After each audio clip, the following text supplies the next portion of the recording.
আমরা দিল্লিতে পৌঁছে গিয়ে ফ্রেশ ট্রেশ হয়ে তারপর হোটেলে চলে এসেছি দুপুরে লাঞ্চ করার জন্য।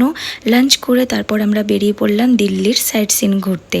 তো দিল্লিতে যেহেতু আমার প্রথমবার আসা, সেই জন্য ভাবলাম হাতে যেহেতু কিছু ঘন্টা টাইম আছে তো একটুখানি ঘুরে নেওয়া যাক। তাই সবাই মিলে বেরিয়ে পড়লাম দিল্লির একটুখানি সাইট সিন করতে। তো প্রথমেই আমরা চলে যাব দিল্লিতে লোটাস টেম্পল দেখতে। তো চলো তোমাদেরকেও সাথে করে নিয়ে যাই।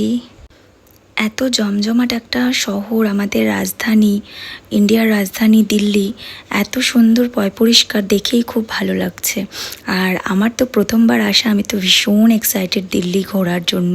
তো সেই জন্য দেরি না করে হোটেলে ফ্রেশ হয়েই খাওয়া দাওয়া করেই চলে এলাম গাড়ি বুক করে লোটাস টেম্পল দেখতে। তো চলো এখন লোটাস টেম্পলের ভেতরে ঢোকা যাক।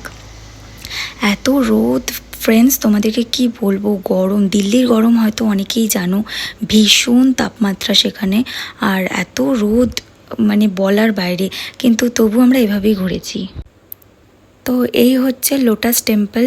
লোটাস টেম্পলটা কিন্তু আমরা রাস্তা থেকে যখন গেট দিয়ে ঢুকলাম, সেখান থেকে অনেকটা ভেতরে আসতে হয়েছে। তো এই হলো লোটাস টেম্পল। আর এইখানে একটা ছোট পুকুর মতন আছে, এটার ভেতর দিক দিয়ে আমরা লোটাস টেম্পলের ভেতরে যাব। তো চলো ভিডিওটা এখানে শেষ করছি, টাটা বাই বাই।